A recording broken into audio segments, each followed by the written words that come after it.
Bueno, compañeros, buenos días. Mi nombre es Ariel Elizabeth Reyes López y hoy voy a estar exponiendo los derechos de autor, las generalidades de estos. La materia es propiedad intelectual y ya. Bueno, como introducción, yo puse que los derechos de autor son el motor del progreso, ya que fomentan la creatividad y la innovación y permite que los productores se beneficien económicamente. Y bueno, es posible que nosotros nos hayamos encontrado con las palabras, por ejemplo, de protegido por derechos de autor. Entonces, esto es muy frecuente encontrarlos, por ejemplo, en películas, en los DVDs, en música, en libros, en software de computadora y una gran cantidad de cosas. El término implica que están protegidos por las leyes de derechos de autor y solo los titulares tienen derecho a vender y beneficiarse de estos productos. A continuación explicaré más a fondo acerca de este concepto y su importancia para los creadores de obras y autores en general. Bueno, primero vamos a empezar con los conceptos. Y bueno, yo puse dos conceptos. El primero es el que da la OMPI, o WIPO por sus siglas en inglés, que es la expresión de derecho de autor. Se utiliza para describir los derechos de los creadores sobre sus obras literarias y artísticas. Las obras que se prestan a la protección por derecho de autor van desde libros, música, pintura, esculturas y las películas, hasta los programas informáticos, las bases de datos, los anuncios publicitarios, mapas y dibujos técnicos. Por otro lado, según el INDAUTOR, que es la institución mexicana que rige los derechos de autor en nuestro país, dice que el derecho de autor es el reconocimiento que hace el Estado a favor de todo creador de obras literarias y artísticas previstas en el artículo 13 de la Ley de Derechos de Autor, en virtud del cual se otorga su protección para que el autor goce de prerrogativas y privilegios exclusivos de carácter personal y patrimonial. Los primeros integran el llamado derecho moral y los segundos el patrimonial. Esos derechos se los voy a explicar más adelante. Ahora, ¿qué puede protegerse por derecho de autor? Primero tenemos que la legislación como tal no suele contener una lista exhaustiva de las obras que ampara el derecho de autor, ya que va a variar, depende del país. Pero no obstante, en términos generales, las obras habitualmente protegidas por el derecho de autor en todo el mundo están las siguientes. Primero tenemos las obras literarias, en las cuales podemos ver las novelas, los poemas, los artículos periodísticos y muchos otros que pertenezcan a esta categoría. También se pueden registrar bajo el derecho de autor los programas informáticos y algunas bases de datos. También tenemos las películas, las composiciones musicales, coreografía, teatro y todo lo parecido a esto. También tenemos las obras artísticas que no son tan escénicas, sino que va más enfocado como a cuadros, a dibujos, a fotografías o incluso esculturas. También se puede registrar la arquitectura, los planos arquitectónicos y también tenemos otros como los anuncios, los mapas y los dibujos técnicos. Ahora, bueno, es algo que es muy importante recalcar, que la protección de derecho de autor abarca solo las expresiones, pero no las ideas, procedimientos, métodos de operación o conceptos matemáticos en sí. El derecho de autor puede amparar o no elementos como los títulos, los lemas o los logotipos, dependiendo de que la paternidad de la obra sea suficiente. Esto es porque, por ejemplo, es muy diferente a las patentes, los derechos de autor, ya que, por ejemplo, en las patentes o en los modelos de utilidad es algo completamente nuevo que nunca ha sido registrado. En este caso, por ejemplo, los libros ya existen, las novelas ya existen, las películas existen, solamente es la idea, no la idea como tal, sino mi autoría de todos estos dibujos, estas obras, o todo lo que a mí se me ocurra que yo pueda ser registrado bajo estos formatos, pero que no sean exclusivamente el libro como tal. Y ahora les dije que les iba a explicar un poco más a detalle los tipos de derechos a los que se nos somete cuando nosotros queremos registrar algún tipo de, de propiedad intelectual bajo los derechos de autor. El primero es el derecho patrimonial, que permite que el titular de los derechos obtenga compensación financiera por el uso de sus obras por terceros.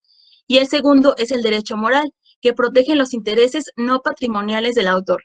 Estos son muy importantes ya que es fácil identificarlos. Por ejemplo, los derechos morales me van a permitir a mí como autor que yo pueda hacer lo que yo quiera con mis obras. Y también esto incluye no solamente en su distribución, sino también a quién yo le quiero otorgar derechos, en qué países pueden estar, en qué idiomas, bajo qué formatos. Y también hay algunos autores a los que les gusta permanecer en el anonimato. Entonces, este es su derecho moral que les permite que ellos hagan lo que quieran con las obras que ellos hayan realizado. Por otro lado están los derechos patrimoniales. Estos derechos patrimoniales dicen que yo le puedo ceder los derechos a alguien más si es que los quiere comercializar. Por ejemplo, las editoriales, o por ejemplo, si yo escribo un guión de una película, le puedo dar los derechos a alguien más para que la pueda comercializar. Los derechos morales son intransferibles y los derechos patrimoniales no. Bueno, un caso que les quería decir para que lo entendamos un poco más es, por ejemplo, el caso de, no sé, Cantinflas. Cantinflas era un autor que produjo muchas películas y como tal su actuación también era como parte del... Ay, perdón por el ruido.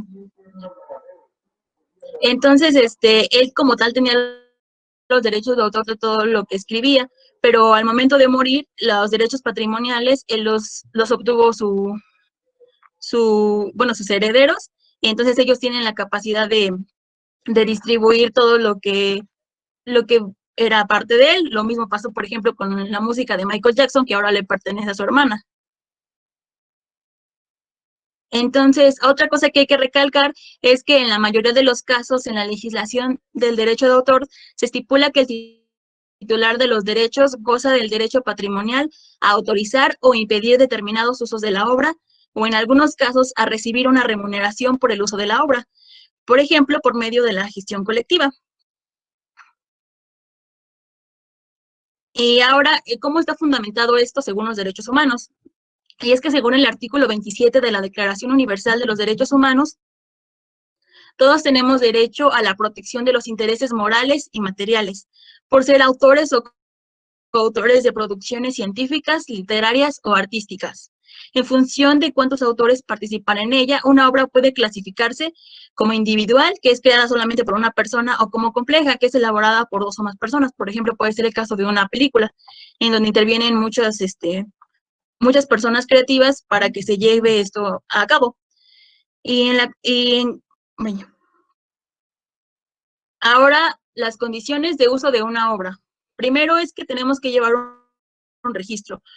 Por ejemplo, los autores deberían llevar la cuenta de qué se dieron, a quién, cómo y durante cuánto tiempo. Si no lo hicieron, hoy es un buen día para decidir con quién corresponda y averiguarlo, ya que será útil, pues a lo mejor uno quiere volver a publicar algo por su cuenta o recibe cierta pregunta de un agente o editor.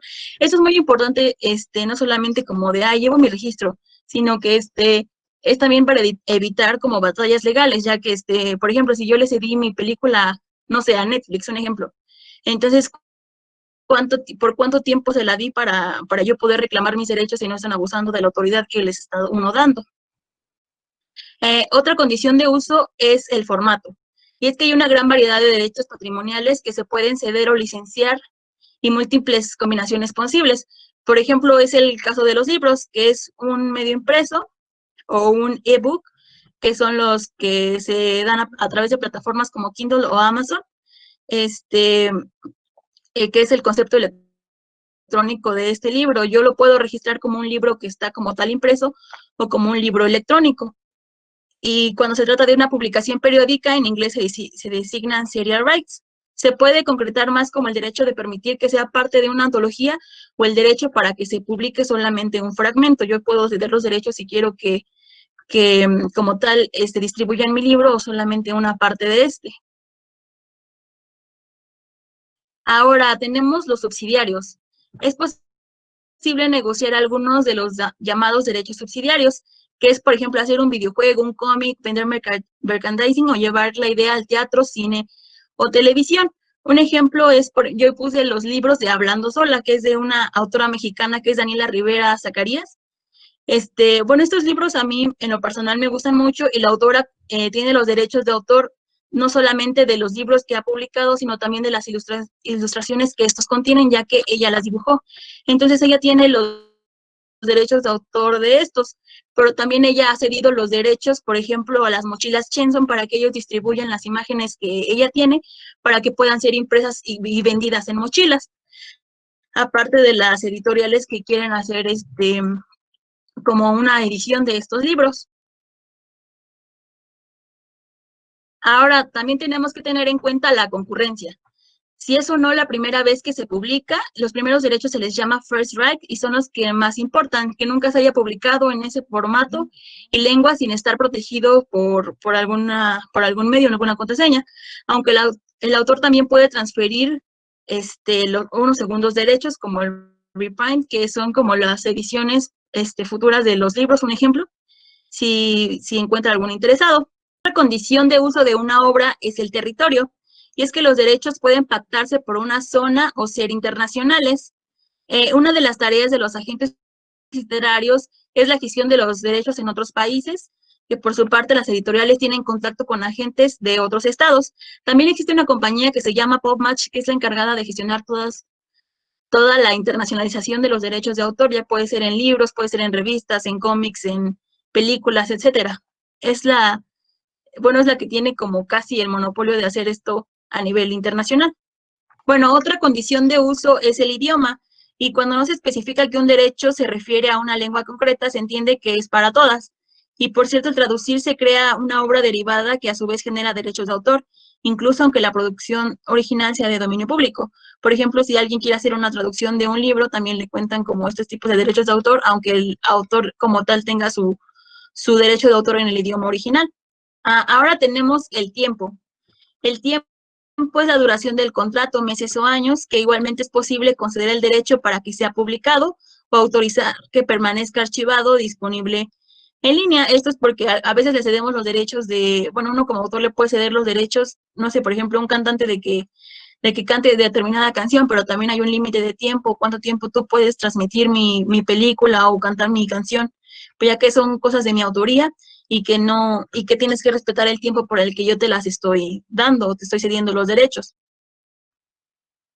Otra cosa es la exclusividad. ¿Pueden ver las imágenes?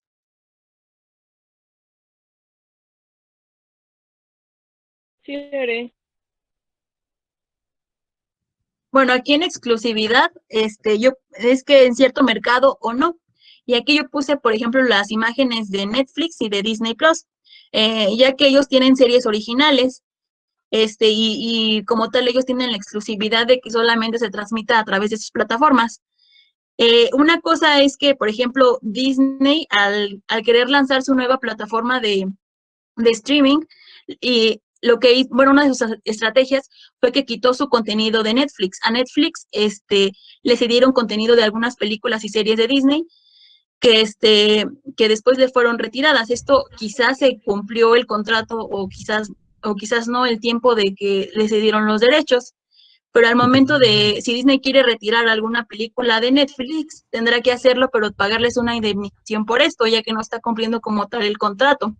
Esta es la razón por la cual algunas de las películas o series de Disney permanecen todavía en Netflix, porque no han terminado el tiempo del contrato que se estipuló. Bueno, ahora otra condición de una obra es la remuneración.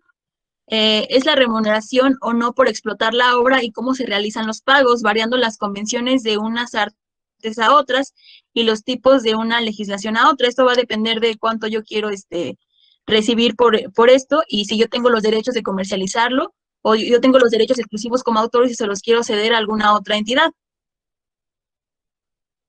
Y bueno, ahora viene mi conclusión, que dice que es importante tener en cuenta que dada la ausencia de un registro de todas las obras protegidas, no es posible verificar si tenemos o no los derechos de autor de una obra o si está protegida. Y la mejor forma de evitar el riesgo de reproducir una obra es no copiar las originales y poder registrarnos nosotros como tal, como los autores que tuvieron la idea creativa de estas obras y que creó la obra. Y por lo tanto, bueno, yo lo tomé más en cuenta para nuestra carrera, que es gestión empresarial, que los líderes empresariales deben asegurarse que los acuerdos contengan la cláusula de propiedad intelectual, ya que, bueno, un ejemplo es como lo que nos comentaba el profesor con lo que pasó con la fórmula que estaba desarrollando su hija, que se le da una parte a la empresa y otra parte al autor, ya que es importante tener estos como bien facultadas cómo va a ser la dinámica en cuanto a propiedad intelectual entre la empresa y los autores intelectuales para no tener problemas en el futuro. Y estas fueron mis referencias. Otra cosa que me faltó comentar en esta parte de los subsidiarios es que a veces no es como tal la marca. Ay, se me borró una. Bueno, no es como tal la marca. Por ejemplo, no sé si han visto alguna vez el reality show que salía en el Canal 13 con Facundo, que era la de Mi pareja puede. Al final de que terminaba este reality show, aparecía en grande un anuncio que decía que la idea original era de un programa alemán. Esto es por los derechos de autor, ya que no es como tal como tal están copiando la idea a ese reality show de otro país, por lo que tienen que ejercer todas las acciones legales para que esa misma idea pueda ser adaptada, pero ahora en México. Esto no es igual como tal a La Voz México, ya que esa como tal sí es una franquicia y ellos pueden hacerlo y se llama igual en todos los países. Entonces, esta es la razón por la que no se pueden solamente como adaptarlos, sino que se tiene que considerar al autor original, aunque nosotros queramos adaptar las obras a un nuevo idioma, a una nueva región, etcétera. Y lo mismo pasa, por ejemplo, con las películas, con los remakes, que por ejemplo, por ejemplo, la nueva película, no sé, de las brujas, es un concepto que ya existe y como tal la idea ya es de alguien, solamente que se está adaptando a las nuevas generaciones para que puedan disfrutar de lo que es la esencia de la película, pero el autor original es el que goza de estos derechos y fue quien decidió ceder los derechos de su autoría para que fuera editado.